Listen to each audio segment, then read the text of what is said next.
वो एक अंधेरी और तूफानी रात थी। मैं अपना ट्रक NH 48 हाईवे पर चला रहा था और जयपुर की ओर जा रहा था।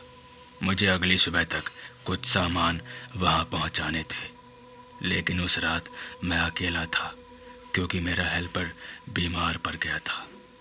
मुझे थकान और नींद आ रही थी, लेकिन मैं गाड़ी चलाता रहा।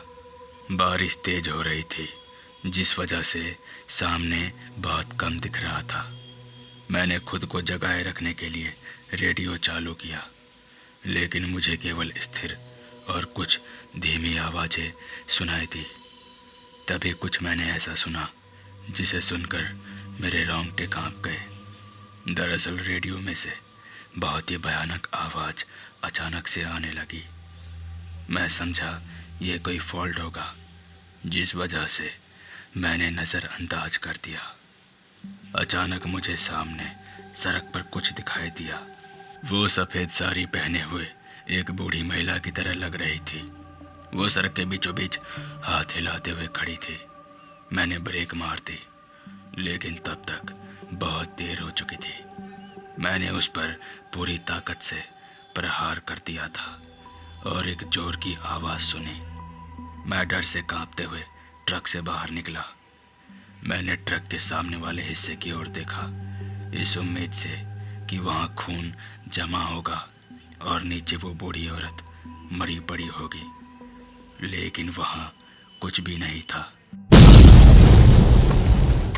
सबसे हैरानी की बात तो ये थी कि वहाँ एक खून का धब्बा भी नहीं था। मुझे लगा कि मैं किसी के जाल में फंसता जा रहा हूँ, लेकिन तभी मैंने अपने पीछे से एक आवाज़ सुनी। वो आवाज़ बहुत भयानक थी। मेरी मदद करो। मैं पलटकर उसे देखा। इस बार उसका चेहरा बहुत खौफनाक लग रहा था। मेरे लंबे काले बाल थे। वो भूत जैसी लग रही थी। उसने अपना हाथ मेरी ओर बढ़ाया और कहा, मेरे साथ चलो, मेरे साथ चलो। मैं चिल्लाया और वापस ट्रक की ओर भागा और इंजन चालू कर दिया। मैं उसे पीछे छोड़ते हुए जितनी तेजी से भाग सकता था, मैंने ट्रक को भगाया।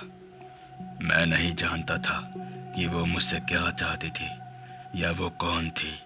मैं बस इतना जानता हूँ कि उस रात मैं बच गया और मैं फिर कभी भी वापस उस रास्ते पर रात को नहीं जाऊँगा।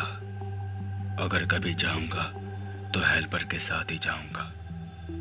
तो दोस्तों, ये थी आज की खौफनाक कहानी। मिलते हैं ऐसी कहानी के साथ। तब तक के लिए जय हिंद, जय भारत।